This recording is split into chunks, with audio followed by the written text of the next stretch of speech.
Alors, rebonjour à toutes et à tous pour la suite de cette session qui concerne les enjeux et les opportunités de la stratégie nationale de production de bois du Québec. Donc, je m'appelle Nelson Tifo, je suis le co-directeur scientifique du réseau Reboisement Ligniculture Québec. On enchaîne avec une troisième conférence qui sera la dernière avant la tenue d'un panel à 11h30 qui sera animé par Nancy Gélina et auquel participeront les différents conférenciers conférencières qu'on a eu ce matin, en plus d'autres invités. Cette nouvelle présentation nous sera donnée par M. Pierre Drapeau et elle a pour titre L'avenir incertain de la forêt âgée et de sa biodiversité en forêt boréale commerciale dans un contexte de changement climatique. Donc, Pierre est professeur à l'UQAM, mais c'est aussi le directeur du Centre d'études de la forêt. Donc, Pierre, le plancher est à toi pour les prochains 30, 35, 40 minutes et on se rappelle qu'on doit avoir terminé un peu avant 11h30. On t'écoute, merci. Merci Nelson et j'en profiterai d'abord pour remercier les organisateurs de ce colloque, le réseau Reboisement Ligniculture Québec et bien sûr Réseau Environnement pour avoir eu cette idée très intéressante de tenir un colloque sur la biodiversité. Ce que je voudrais faire aujourd'hui, dans le fond, moi j'ai suivi les échanges depuis le début ce matin. Puis c'est peut-être parler un peu plus de biodiversité. On a parlé beaucoup de production de bois, on a parlé même de transformation de la biomasse. Là, on va regarder un petit peu plus les enjeux de biodiversité, notamment les enjeux qui sont en lien avec la forêt âgée. Et ce que je voudrais faire, c'est bien sûr, premièrement, faire un rappel sur l'enjeu des forêts âgées en forêt boréale et ce qui met en place le nouveau régime, ce que le nouveau régime forestier est censé mettre en place. On va regarder après comment ça peut s'articuler autour des impacts des changements climatiques sur à la fois l'abondance des forêts âgées, la productivité forestière de l'écosystème forestier boréal, puis la diversité biologique des forêts âgées, puis on va conclure sur quelques éléments de réflexion. Donc, le rappel sur les enjeux de forêt âgée, première chose, possiblement, juste pour qu'on se replace dans le cadre plus global de l'aménagement des forêts, si on se reporte à la commission d'études sur la gestion des forêts publiques, communément appelée la commission Coulombe au début des années 2000, en 2004, ben, la première recommandation de la commission Coulombe, c'était de faire de l'aménagement écosystémique une priorité et que ce soit au cœur de la gestion des forêts publiques du Québec. Et en 2008, la communauté scientifique au Québec a produit un ouvrage qui s'appelle Aménagement écosystémique en forêt boréale, qui donnait une définition de ce que voulait être l'approche écosystémique, une approche d'aménagement qui visait à maintenir des écosystèmes sains et résilients en misant sur la diminution des écarts entre les paysages naturels et les paysages aménagés, de façon à maintenir les multiples fonctions de l'écosystème et par conséquent conserver les bénéfices socio-économiques que l'on en retire. Ça nous amène en 2008. En 2010, le gouvernement du Québec adopte la loi sur l'aménagement durable du territoire forestier, où l'article 1 vise à implanter un aménagement durable des forêts, notamment par une approche écosystémique. Puis l'article 4 présente l'aménagement écosystémique, encore une fois, comme un aménagement qui consiste à assurer le maintien de la viabilité des écosystèmes en diminuant les écarts entre la forêt aménagée et la forêt naturelle. Donc, la question de diminution des écarts est une question relativement centrale dans l'approche d'aménagement forestier durable au Québec. Et pour ce faire, le ministère a mis en place un processus d'aménagement qui vise d'une part à analyser les paysages naturels, les paysages aménagés et à regarder quels sont les écarts entre ces paysages-là. Et partant de ces écarts, à fixer des seuils et des cibles d'aménagement en se basant sur les écarts qui deviennent significatifs et qui sont les plus importants à considérer. Et à développer des outils d'aménagement durable des forêts en conséquence. Un des enjeux importants qui a été identifié dans le cadre de ces travaux menée depuis très longtemps et par la communauté scientifique et par le ministère, c'est le maintien de forêts âgées sur les territoires publics du Québec. Et le maintien des forêts âgées s'est fait aussi en bonne partie parce que la communauté scientifique a identifié assez rapidement cet enjeu-là comme un enjeu important dans les écarts entre nos stratégies conventionnelles d'aménagement forestier et le comportement des forêts par rapport aux perturbations naturelles. Et historiquement, on avait une perception à l'effet que les forêts boréales étaient contrôlées par les feux et qu'un aménagement équilibre sur de courtes rotations reproduisait relativement bien la dynamique naturelle puisqu'on assumait qu'il y avait très peu de forêts âgées dans le paysage. Et là où la contribution de la communauté scientifique et au CEF et à la chaire en aménagement durable des forêts UQAT-UQAM a été importante, c'est dans les études de l'historique des feux, où on s'est rendu compte un peu partout sur le territoire québécois, il y a plusieurs territoires, Abitibi-Nord-Ouest, Abitibi-Sud-Ouest, Abitibi-Est, on a couvert pas mal toute l'Abitibi, le Témiscamingue, le nord du Québec, la Côte-Nord et la Gaspésie. Donc, plusieurs études de reconstitution historique des feux qui nous ont montré que dans les paysages naturels soumis aux perturbations par le feu, la proportion de forêts qui dépassait l'âge d'exploitabilité commerciale, donc de forêts âgées, était quand même considérable sur le territoire. Ce n'était pas quelque chose de marginal, mais de dominant dans la structure d'âge des forêts. Et cette information-là a, somme toute, généré auprès du ministère un travail d'analyse comparative de reconstitution historique des régimes de feu sur les territoires. Donc, on a fait une analyse des principaux écarts. On a proposé des seuils d'altération pour l'enjeu forêt âgée. Et ce que le ministère a proposé, c'est d'une part, en se basant sur la moyenne historique dans toutes les unités d'aménagement du territoire québécois, la moyenne historique des vieux peuplements, de fixer des cibles d'aménagement qui couvraient soit un seuil d'altération moyen correspondant à la moitié de la moyenne historique ou un seuil d'alerte correspondant à 30% de la moyenne historique à préserver dans les territoires qui vont être sujets à l'aménagement forestier. Ces seuils-là d'altération de l'habitat, notamment le seuil d'alerte, est basé en bonne partie sur une étude qui a été menée au début des années 90, une méta-analyse sur les effets de la fragmentation de l'habitat forestier sur les populations d'oiseaux et de mammifères en Europe, où on s'est rendu compte qu'à partir d'un niveau de perte d'habitat correspondant à environ 30% de l'habitat d'origine, on voyait les populations animales chuter plus rapidement finalement que la perte d'habitat qui en résultait. Donc, une relation qui n'est plus linéaire, mais curvilinéaire et qui a tendance à monter un seuil de déclin plus rapide que la perte d'habitat en deçà de ce chiffre-là. Et ces éléments-là ont été à la base de la création des cibles d'aménagement forestier durable et des orientations en matière de protection ou de conservation dans les paysages aménagés de forêts âgées. Qu'en est-il au niveau de l'abondance des forêts âgées si on vient associer ça au changement climatique? Bien, qu'est-ce qu'on prévoit dans le futur? Vous n'êtes pas sans savoir que entre autres, Environnement Canada, mais surtout Ressources naturelles Canada a beaucoup travaillé sur la vulnérabilité des forêts canadiennes au changement climatique et notamment au changement des régimes de feu sur le territoire.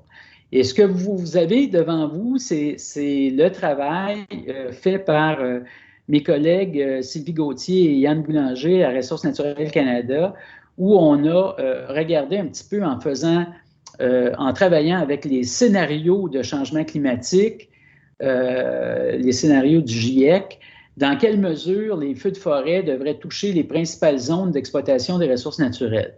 Vous avez ici la carte de référence pour la période 61-90 qui nous montre assez clairement que les superficies brûlées, entre autres dans l'ouest canadien, sont nettement plus élevées que ce qu'on voit dans l'est, où on avait entre 1961 et 1990 de 0 à 1 % de la superficie qui était brûlée par année. Quand on fait évoluer les scénarios de changement climatique, pour la période 2011-2040, on voit que ça s'intensifie dans l'ouest, mais également que ça commence à s'intensifier dans la partie commerciale de la forêt boréale. Donc, on passerait d'un cycle de feu où on a de 0 à 1 % de la superficie brûlée par année à 1 à 2 % et de 2041 à 2070, on serait à plus de 2 %. Ce qui veut dire que la forêt boréale va, dans le temps, connaître probablement une fréquence de feu accrue sur le territoire actuel. Et Yves Bergeron et plusieurs collègues ont travaillé, ont fait des projections en partant des cibles actuelles de maintien des forêts du MFFP au seuil d'alerte. On fait des projections sur, bon, qu'en est-il dans certaines unités d'aménagement sur le territoire? Qu'en est-il de l'évolution entre 2010, 2030 et 2050 dans la proportion de forêts âgées qu'on trouve sur le territoire?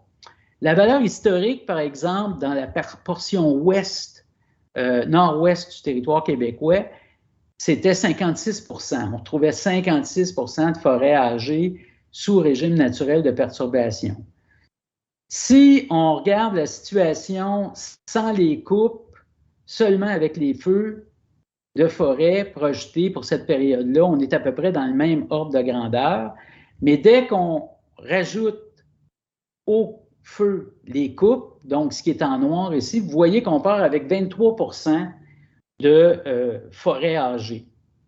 Si on se projette dans le temps maintenant, bien, vous voyez que ce 23 % avec un régime de feu et de coupe conventionnel, donc en assumant que les feux n'augmentent pas en fréquence, on voit graduellement une baisse dans la proportion de forêts âgées. Donc, nos cibles ont beau être là, il faut toujours tenir compte qu'il y a une partie qui va être récoltée, mais une partie aussi qui va brûler.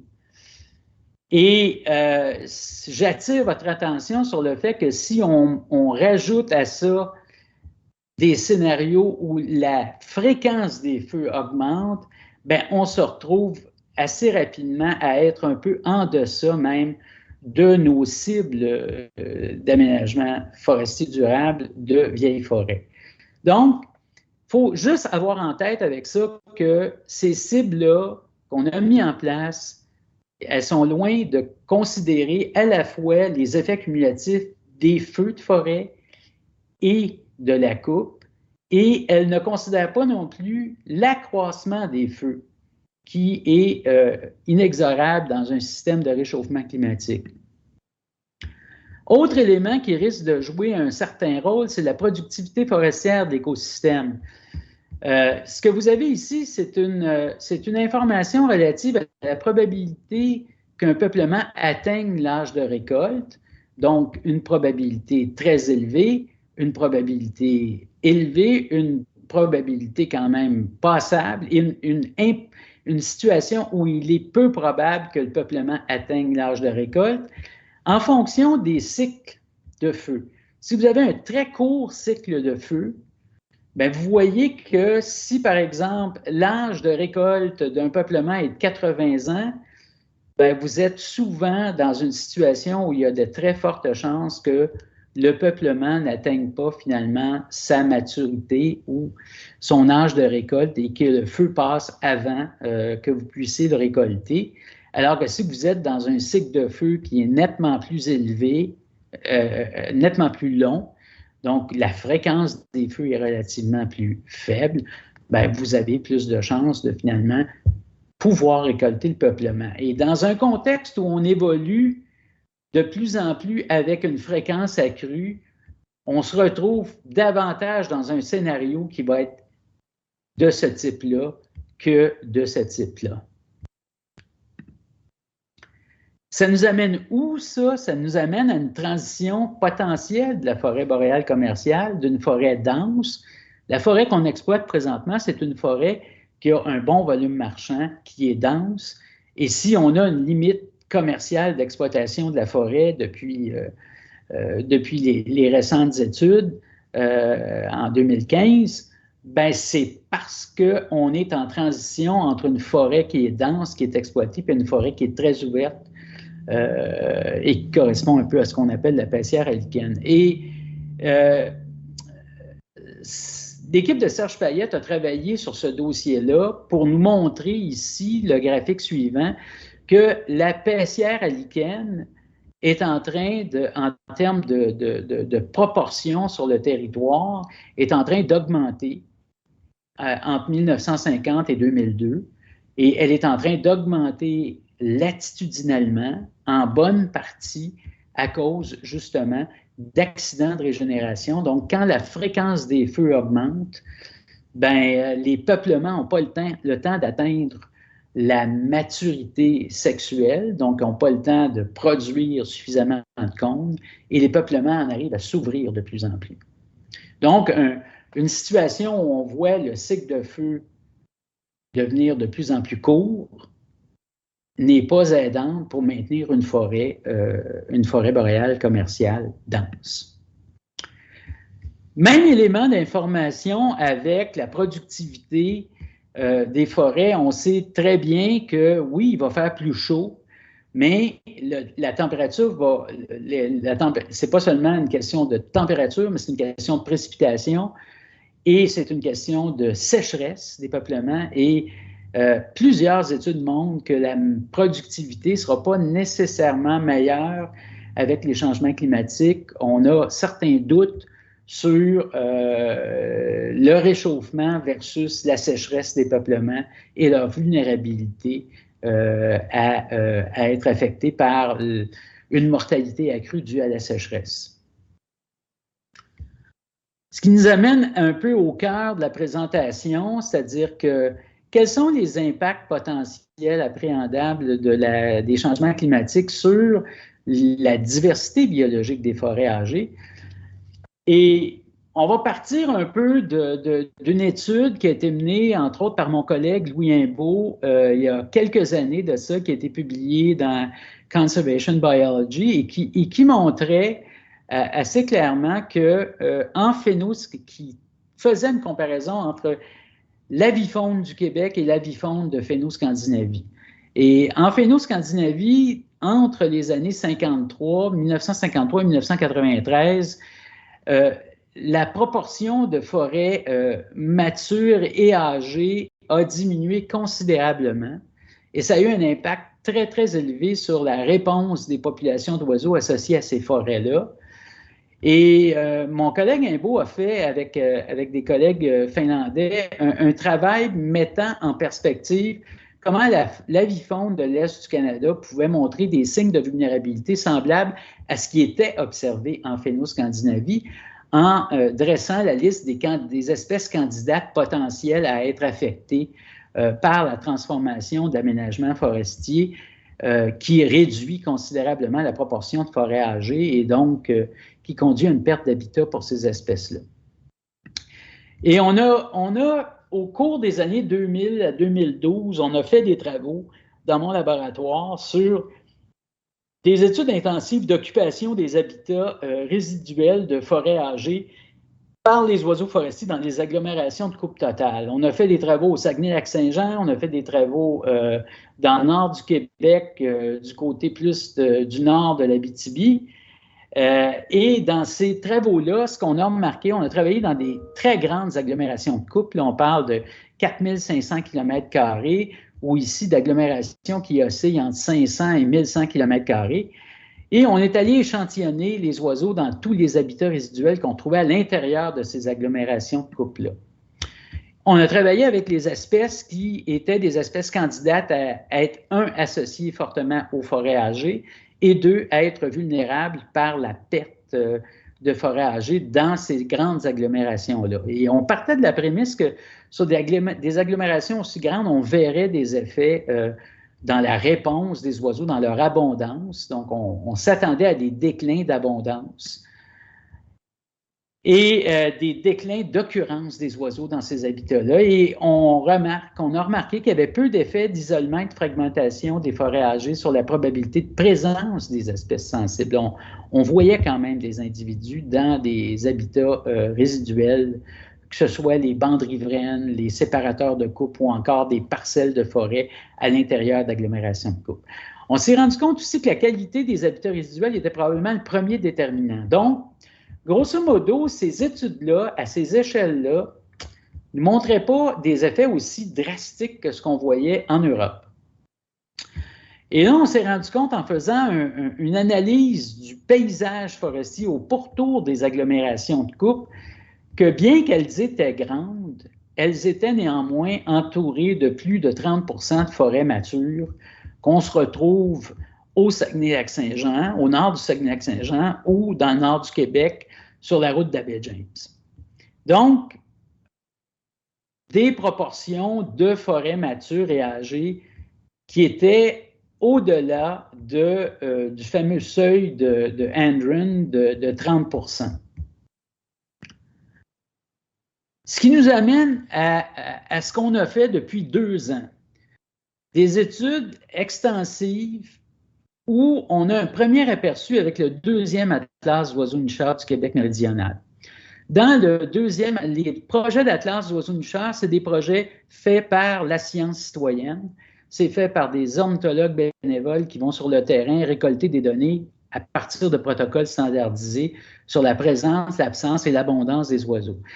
Dans le cas du 2e atlas, qui a été réalisé de 2010 à 2014, ce qui est très intéressant, c'est qu'au-delà d'aller noter seulement la présence des oiseaux, on a mis en place un véritable programme d'inventaire d'abondance des oiseaux, ce qui nous a permis vraiment d'aller chercher un signal non seulement de la présence des oiseaux dans l'environnement, mais de leur abondance relative, ce qui est excessivement utile pour nous. Et on a été amené, le Centre d'études de la forêt a été amené à faire une analyse des changements d'habitat et de répartition des oiseaux-nicheurs d'un atlas à l'autre. Donc, on a comparé les cartes éco-forestières des années 80 aux cartes éco-forestières des années 2010, donc du 2e et du 4e décennal. Et ce que vous voyez ici, c'est le résultat global en termes de perte ou de diminution ou d'augmentation du couvert forestier des forêts de 12 mètres et plus. Vous voyez en bleu des diminutions qui sont importantes. Donc, pour la paissière à mousse de l'Est, pour la paissière à mousse de l'Ouest, des diminutions qui vont de 16 à 14%. Et ça crée effectivement une situation où on voit des baisses importantes se produire.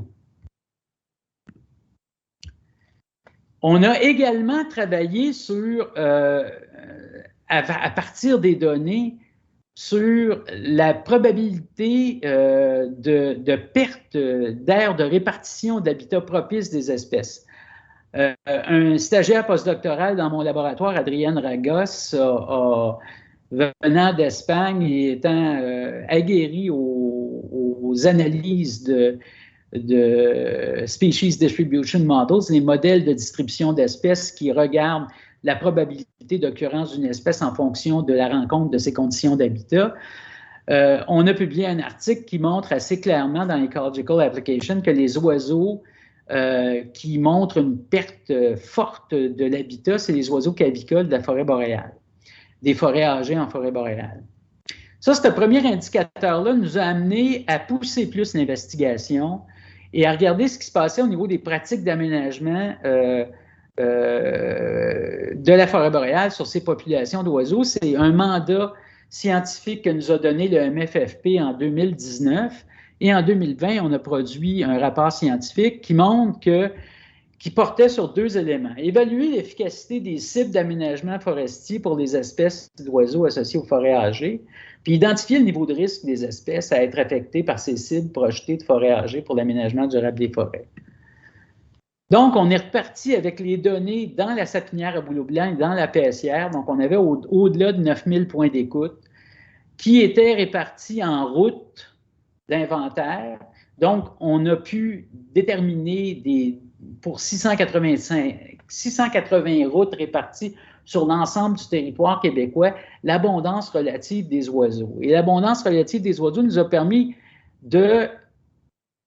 d'avoir un aperçu d'où on part. Avec les 30 dernières années d'aménagement forestier sur l'ensemble de la forêt boréale commerciale, qu'est-ce qui se passe en termes de changement? Et ce qu'on a pu mesurer, c'est que 26% des espèces ont subi des baisses de densité de population de plus de 25%, donc des baisses qui sont supérieures à la baisse d'habitat dans le territoire.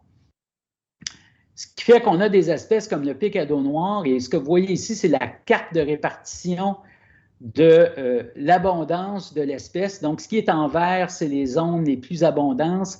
Ce qui est en mauve, c'est une densité d'abondance faible. Et vous voyez très clairement qu'entre 1981 et 1992, on avait une beaucoup plus forte densité du pic à dos noir, notamment dans l'est du Québec, que ce qu'on voit maintenant. Même chose pour le grimpe robin, où on voit une répartition d'oiseaux avec des foyers d'abondance qui sont assez bien répartis sur l'ensemble du territoire, et ça s'estompe de plus en plus de 2010 à 2014. Donc, une baisse globale de 29% de la densité de l'oiseau. Donc, ce que le legs du régime forestier de 87 à 2010 nous révèle, c'est que le quart des espèces montrent des baisses de population à l'échelle de l'ensemble de la forêt boréale commerciale qui sont supérieures à 25%. Ces baisses sont davantage observables en paissière à mousse qu'en sapinière à bouleau blanc. Bien normalement, parce que la paissière à mousse a été vraiment l'habitat ou le territoire qui a été le plus aménagé dans cette période-là. Puis les changements ne sont pas uniformes sur tout le territoire. On voit qu'il y a un gradient longitudinal de changement où des régions administratives de l'Abitibi, du Saguenay-Lac-Saint-Jean, du nord du Québec sont plus touchées que la Côte-Nord. Ce qui est très important sur le plan réponse à la fragmentation de l'habitat, c'est qu'on voit une nette diminution de la taille des zones de forte densité chez les espèces qui sont affectées en réponse effectivement à la fragmentation à cette échelle-là des grands massifs forestiers. Donc, le portrait et l'analyse globale du Québec nous montrent quand même qu'il y a un effet fragmentation qui n'est pas négligeable, même si à l'intérieur des agglomérations de coupe, sur pourtant un très grand territoire, comme je l'ai montré précédemment, on voyait des effets qui étaient mitigés. La deuxième affaire qu'on a regardée dans le cadre de ce projet-là, c'est la réponse numérique des espèces à la proportion de forêts âgées dans le paysage, dans des paysages de 250 km², donc à l'intérieur même des unités d'aménagement. Et on a tenté de voir, est-ce qu'il y a des seuils dans la baisse d'abondance des oiseaux par rapport à la proportion de forêts âgées? Puis quelle est l'importance des cibles de rétention par rapport à ces seuils-là? Et ce que vous voyez ici, c'est la réponse des espèces qui montrent des seuils significatifs de baisse d'abondance, qui sont au-dessus ou qui sont au niveau des cibles, des seuils d'alerte de 10 à 23% de forêts âgées à maintenir dans le paysage. Et ce qu'on voit clairement, c'est qu'on a quand même une proportion d'espèces qui sont sensibles à cette baisse-là, et les cibles d'aménagement ne permettent pas nécessairement de maintenir ces espèces-là dans le paysage. Donc, conclusion, pour les forêts âgées, c'est 46% des espèces qu'on a suivies qui montrent une réponse en seuil. Plus de la moitié avait un seuil égal ou supérieur aux cibles minimales d'alerte. Le tiers des espèces qui montrent une baisse significative d'effectifs, c'est une baisse qui est supérieure à 50% à ce qu'on voit habituellement dans des forêts, dans des massifs forestiers. Et ça, c'est inquiétant parce que la valeur, quand on atteint plus de 50% de baisse, ça nous interpelle sur le degré d'autosuffisance des populations. Et là, je n'ai pas parlé de changement climatique. Si je rajoute les changements climatiques, puis si je pars de la prémisse qu'on va voir nos cibles grignoter dans le temps par l'accroissement des régimes de feu, ça nous met dans une situation assez précaire. Autre élément, c'est que là, j'ai parlé des espèces individuelles, mais la perte de forêt âgée, ça affecte aussi des processus complexes, comme les réseaux d'utilisateurs de cavités des forêts âgées. Les oiseaux qui se retrouvent en forêt âgée, ben, il y a un groupe d'espèces, les pics, qui creusent des cavités, entre autres, pour d'autres espèces qui ne sont pas capables de creuser de cavités, mais qui vivent dans des cavités d'arbres. Et là, je parle d'à peu près 20 à 25 % de la faune de vertébrés au Québec. Et ces organismes-là sont tous affectés par le maintien d'une structure de vieux arbres et d'arbres qui ont une importance. Donc, avec les changements climatiques et les effets cumulatifs de la coupe et des feux, on est dans une situation où on va voir les proportions de forêt diminuer. Autre élément important, et je termine en bonne partie là-dessus, cet accroissement-là de vulnérabilité au feu fait en sorte qu'il va y avoir plus de feux de forêt. Or, les espèces qui vivent dans les peuplements brûlés, je pense entre autres au pic à dos noir, c'est un oiseau qu'on a pas mal étudié dans mon laboratoire, puis on s'est rendu compte, en travaillant entre autres au Parc des Grands Jardins, que les conditions pré-feu, donc l'aménagement écouillène des forêts, qui résulte du rajeunissement des paysages forestiers, bien, ça exerce une influence négative sur l'occupation post-feu des pics et même des insectes utilisateurs. Et ce que vous voyez ici, c'est la productivité des pics en fonction de la proportion de forêts matures brûlées dans les territoires.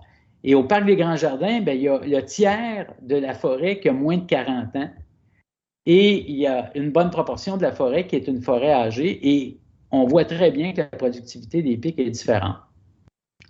Et que ça va affecter également la diversité fonctionnelle, les relations entre les pics et les insectes. Donc, en conclusion, nos cibles minimales actuelles de maintien de forêts âgées renvoient à une gestion de risque qui est asymétrique entre la probabilité d'autosuffisance des populations et l'approvisionnement ligneux. Ce risque asymétrique compromet donc l'atteinte de l'objectif du maintien de diversité dans les territoires aménagés. Et je vous rappelle que c'est un objectif qui est au cœur de l'aménagement durable des forêts. Pourtant, en aménagement écosystémique, il y a une voie à privilégier pour diminuer adéquatement ces écarts.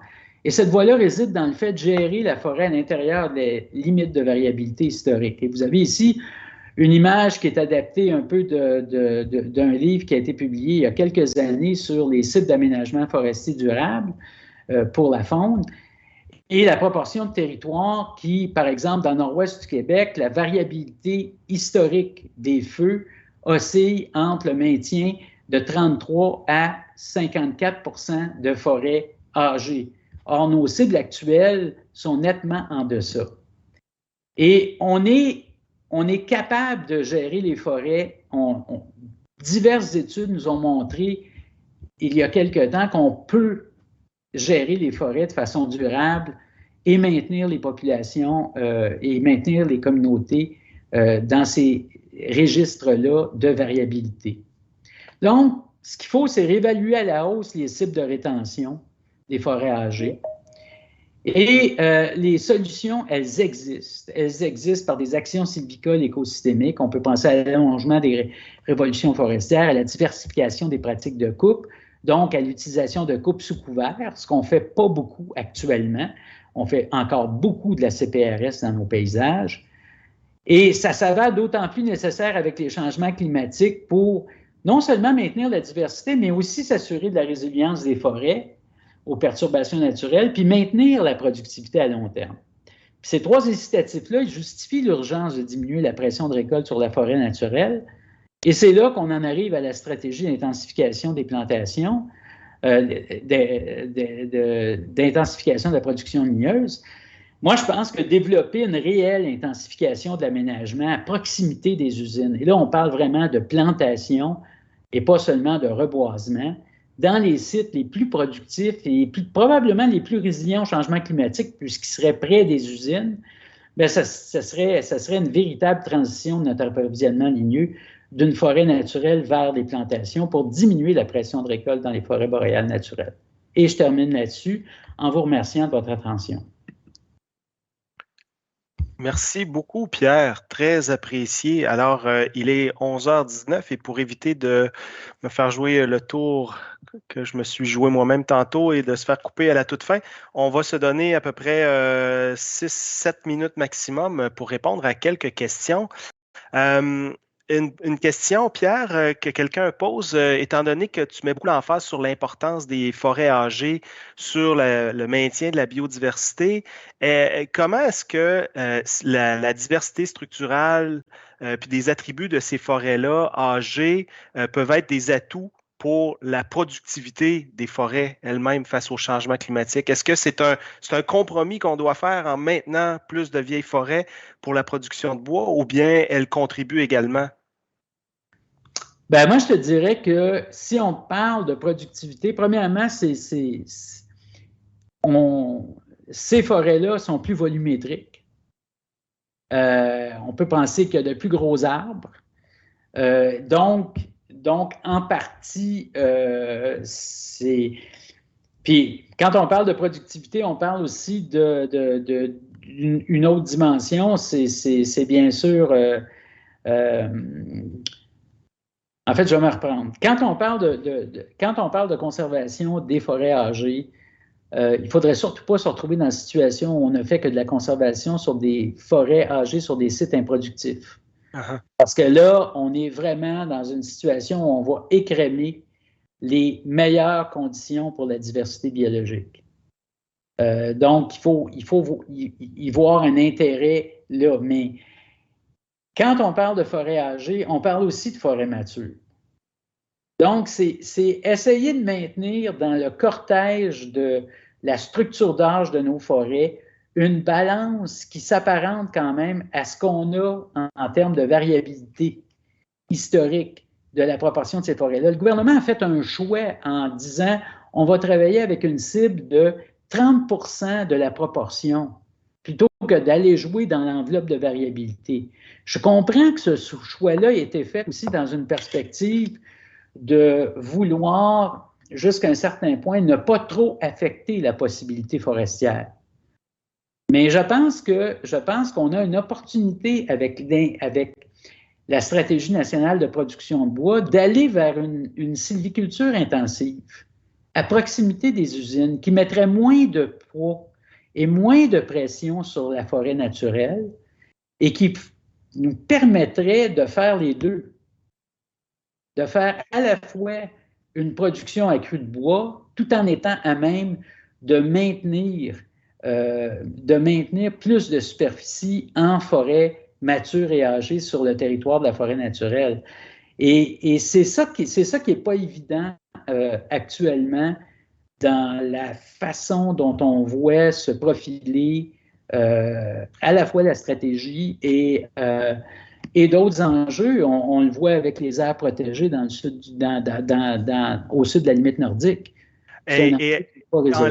En lien avec ça, Pierre, et en lien avec ta conclusion, finalement, on a une question qui fait référence à cette approche d'aménagement basée sur un zonage fonctionnel, donc où on a de l'intensification, ce qui permet de libérer la pression sur le reste. Est-ce qu'il y a des exemples documentés là, d'un impact positif de cette stratégie d'aménagement-là à l'échelle d'une unité d'aménagement ou un impact positif sur des populations animales quelconques? Bien, en fait, le zonage fonctionnel, moi, je te dirais que la stratégie d'aménagement écosystémique, elle incorpore l'idée d'introduire la sylviculture intensive. La question, c'est où on va l'introduire. Si, par exemple, et là, je vais prendre l'exemple simple, si tu fais de la sylviculture intensive sur des sites en forêt naturelle où l'indice de qualité de site est très élevé, donc des sites qui sont très productifs, c'est possiblement des sites où tu as des forêts matures qui vont vieillir puis qui pourraient être des contributeurs à la biodiversité. Si tu les sors, ces forêts-là, du système, comment veux-tu maintenir une proportion adéquate pour la biodiversité? L'enjeu, il est là. Je veux dire, il va probablement, justement, falloir utiliser la liniculture puis la sylviculture intensive, mais à des endroits ciblés, qui sont peut-être pas sur ces territoires-là. OK. Merci beaucoup. Une question ici aussi très intéressante.